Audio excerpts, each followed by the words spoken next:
I was not forced to follow Jesus. This is the difference between Jesus Christ and religion. It is in religion you see manipulation. It is in religion you see coercion. They force you to do what you don't like to do. But for Christ, we willingly surrender. We willingly follow him.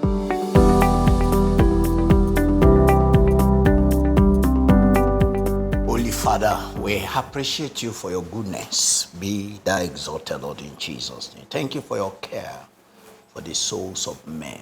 Thank you, the Lord God, the Father of all spirits, for what you are doing to regenerate dead spirits to come alive and be born again.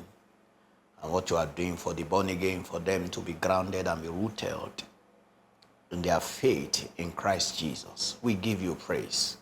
Lord, open our eyes again and send your word. Let the healing power in your word be emitted into the lives of all, and let the deliverance that is in your word come to everyone in the name of Jesus. Let everyone be saved, and let the saved be kept by you, and for your glory, to the glory and the praise of your name, in the name of Jesus Christ. Thank you, Father. In Jesus' name we pray. Amen. Yeah. We're still looking at the glory of Christ as being sanctified and sent by the Father. We're looking at how God set Jesus apart and how he sent him. Now, I'm going to read Psalm 110. That's another psalm where we see the glory of his being sanctified. That is how he was set apart. How he was set apart by the Father. Psalm 110, and I'm going to read the 7 verses. That is the verses we have there. Psalm 110 is with 7 verses. All right. Now, I'm reading from NET. Okay. Here is the Lord's proclamation to my Lord. Sit down at my right hand until I make your enemies your footstool. This is David speaking by the Holy Spirit. When we preach to you that the Bible is the holy book and the only scripture we have on earth, why did I say so? That the Holy Spirit is the author of the Bible. The Bible did not fall from anywhere. The Bible did not fall from the sky. Whoever told you that is a lie. No book fall from anywhere. Any book you see on earth, they were written by human beings. But the uniqueness and the peculiarity of the Bible is that they were written by human beings, but not just mere human beings. Men who were moved by the Holy Spirit. They were speaking by the Holy Spirit.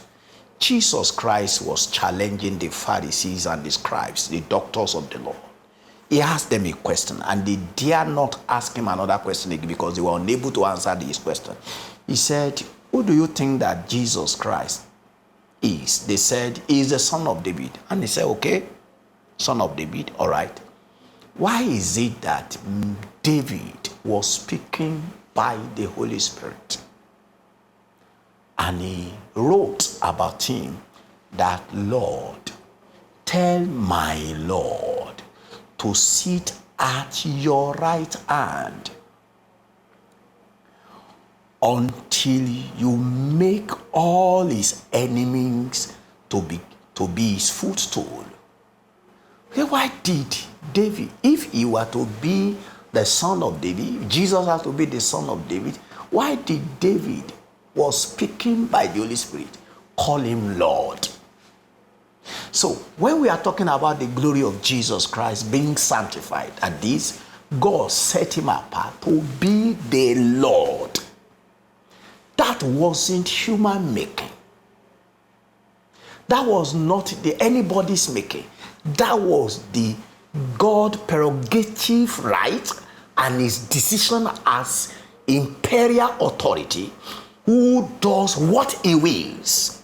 He says that Jesus Christ is the Lord and is made to sit at his right hand. So the scripture is holy because men that wrote the scriptures were not sinners. They were holy men that the Holy Spirit picked and moved them to speak and to document what were being said, what God spoke in their mouth. Now, see this. Christ is seated at God's right hand now. He has always been there. From there, he descended to this planet, and when he entered into Mary, he came from there. That's why he said, "Look, I came from heaven. You are earthly. I am heavenly." In Matthew 22, verse 44, Matthew 22, verse 44, it is good for me again to read it from verse 41. While the Pharisees were assembled, Jesus asked them a question. What do you think about the Christ? Whose son is he? They said, the son of David. He said to them, how then does David by the Spirit call him Lord, saying? Now the scripture didn't come from human brain. The scripture didn't come by the activity of brain. No guru can produce Bible. The Bible as a book was printed by human being.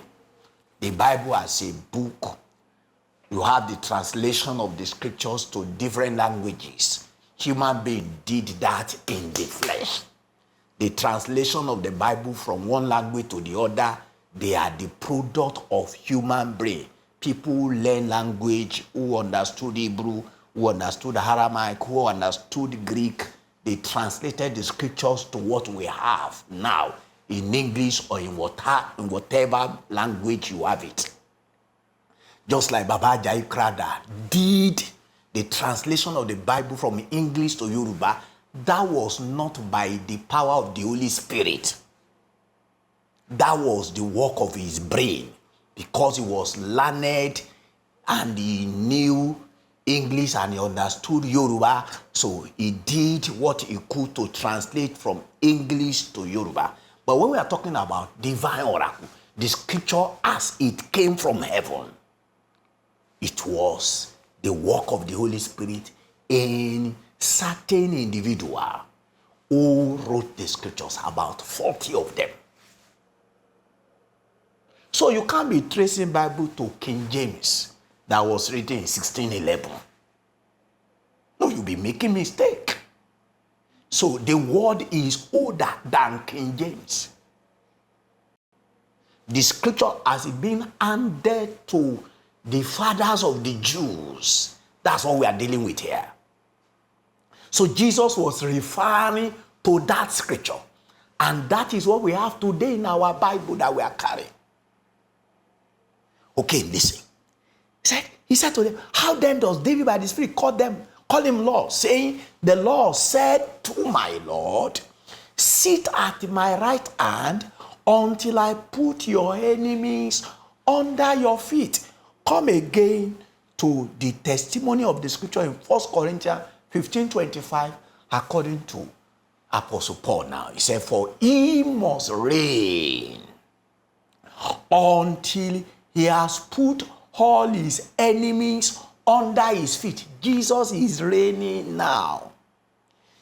He will reign tomorrow. and he will reign politically over the whole universe, over all humanity for 1,000 years before this world will expire and be burned by fire. All right. Now, again in Hebrews chapter 1 verse 13, listen. But to which of the angels has he ever said, sit at my right hand? So when God said, tell my Lord, it wasn't angel. So here the Holy Spirit is showing us the superiority of Christ to the angels.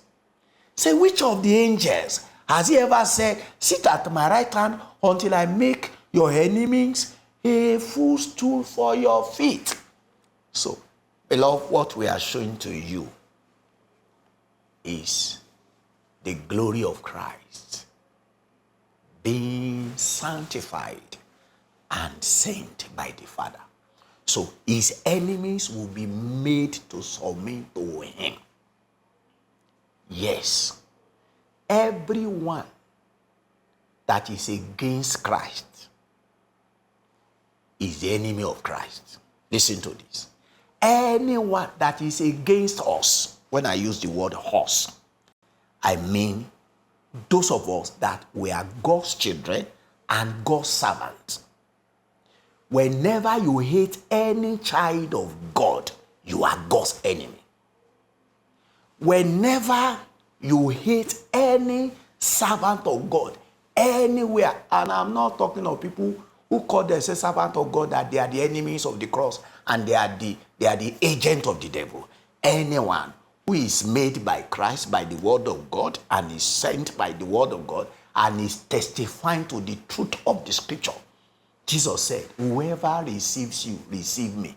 Whoever that hated you, hated me. Whoever that rejects you, reject me. So the Lord is going to make all of his enemies to submit to him. That is happening. Because Jesus Christ has been set apart as king in Zion. And because he is made to be king in Zion, God also has also released certain men that they will be willing. And that's what you have in Psalm 110 verse 3. Your people willingly follow you.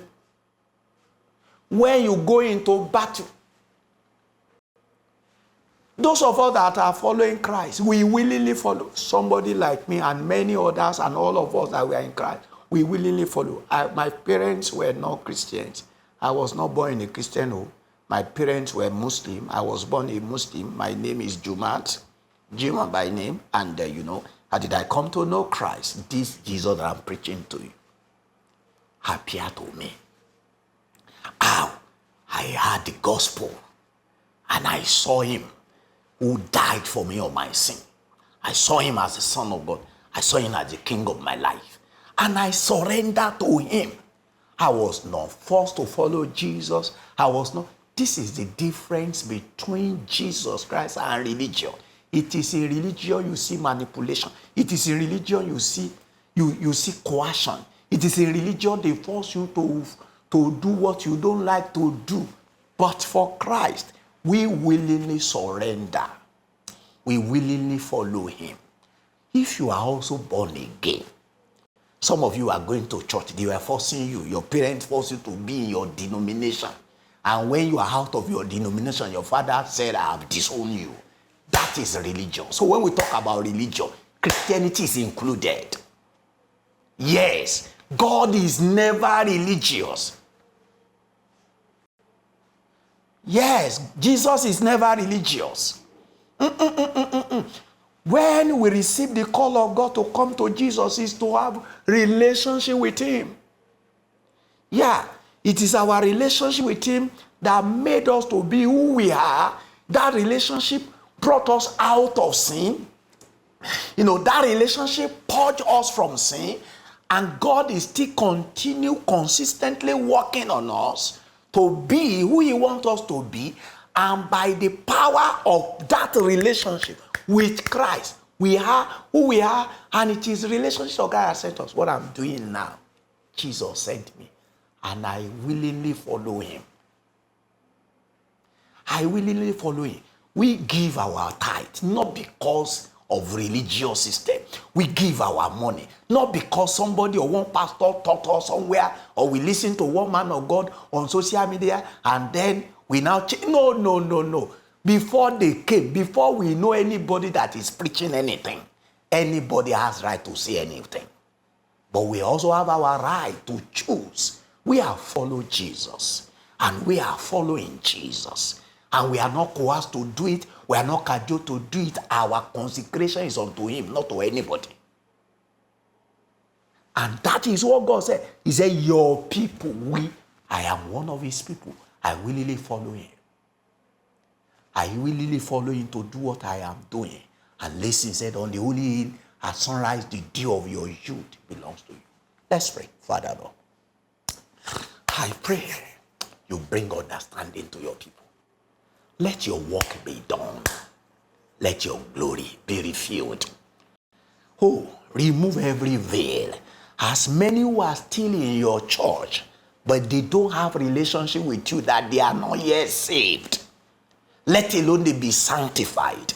I pray, open their eyes to come to the wondrous works of your saving grace, and let them see the transformation that is in Christ Jesus. And let them also be able to be bold to witness to the fact of what you have done in their lives. Glory be to your name. In Jesus' name we pray. Amen.